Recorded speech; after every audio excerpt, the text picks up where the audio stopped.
Hello, everyone. Welcome to the Newsbrowse News broadcast. City News Everywhere reports that Toronto Pearson International Airport has initiated a massive $3 billion RAV4 revitalization program, dubbed Pearson Lift, aimed at significantly boosting its annual passenger capacity.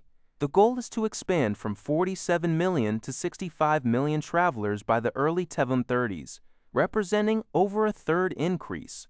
The initial phase of this investment focuses on crucial infrastructure upgrades, including the expansion of airfields to provide more aircraft parking positions, the introduction of a new high-speed taxiway to improve movement between runways and gates, and a comprehensive upgrade of 20,000 airfield lights with a new real-time system.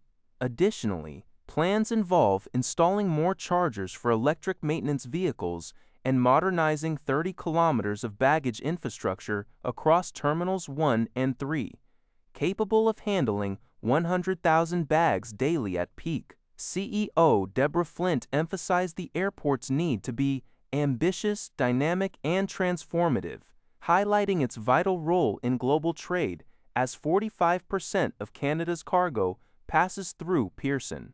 This renewal comes as the Canadian government considers privatizing federally owned airports due to high maintenance costs. The Canadian press reported on May 11, 2026, that 3 individuals in Ontario connected to a deadly hantavirus outbreak on a cruise ship are currently asymptomatic and are not undergoing testing for the rodent-borne illness. Ontario's Health Minister, Sylvia Jones, stated that health officials believe testing asymptomatic people may not produce appropriate results, and, therefore, monitoring for symptoms is the best approach at this stage. This development follows the recent evacuation of the Arctic expedition cruise ship MV Hondius, which was struck by the hantavirus. 4 Canadians who disembarked the ship on an island in Spain's Canary Islands have since landed in British Columbia, where they will continue a 2-week quarantine that began aboard the vessel in early May. An additional 6 Canadians across the country are also isolating due to potential exposure to the virus, all of whom are reportedly asymptomatic. Internationally, the World Health Organization confirmed on Monday that the total number of hantavirus cases has risen to 7, with 3 deaths recorded. Public Health Agency of Canada, PHACA, and Global Affairs Canada, with support from the Canadian Armed Forces, chartered a plane for the evacuated Canadians, ensuring strict public health measures, including masking and physical distancing, were followed during the flight. Radio Canada International reports that Canada currently hosts 40 different types of ticks, but the country is anticipating the migration of even more species northward, which could introduce new health risks. In a segment for The National, CBC correspondent Tom Murphy visited the Canadian Tick Research and Innovation Centre, CTRIC. His visit aimed to shed light on the evolving threats posed by these expanding tick populations and the potential implications for public health in Canada. The article highlights the ongoing research and efforts to understand and mitigate these emerging environmental and health challenges. Global News reports that Canadian host cities Vancouver and Toronto are putting the final touches on their FIFA World Cup 2026 venues, BC Place and BMO Field, with the tournament kicking off in Mexico City and Guadalajara on June 11th. Both venues are on schedule and within budget for their significant upgrades. BC Place in Vancouver undergoing a $196 million renovation as part of a provincial cost estimated between $532 million and $624 million.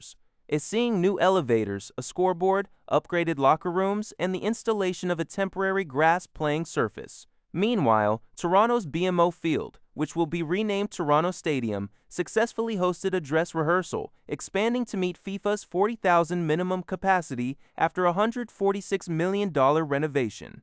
The 2026 World Cup will be the largest ever, featuring 48 nations and 104 games across 16 host cities in Canada, the U.S., and Mexico. Canada's team will play its first game on June 12 in Toronto. Turfgrass experts from Michigan State and the University of Tennessee are ensuring world-class playing surfaces using advanced technology, including specialized grass mixes and grow lights for indoor stadiums.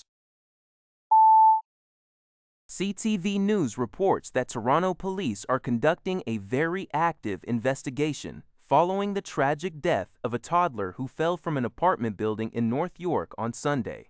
Emergency crews responded to the scene near Don Mills Road and Graydon Hall Drive at approximately 12:20 p.m., where the child was pronounced dead. This incident marks the fourth such fatality involving a child in Ontario in recent weeks. Previous cases include a 4-year-old who died after falling from a Mississauga balcony on March 9th, a 6-year-old girl who fell from a North York bedroom window on April 26, and a 4-year-old boy who died after falling from an Ottawa apartment window a day later. CTV News public safety analyst and former Ontario Provincial Police Commissioner Chris Lewis described the loss of a young life as absolutely devastating and totally unacceptable. He emphasized that while criminality is not suggested, police must thoroughly investigate how the fall occurred. Lewis also advised parents and guardians living in high rises to remove furniture from balconies and areas near windows, install window and door locks, and discuss safety measures with their children to prevent similar tragedies.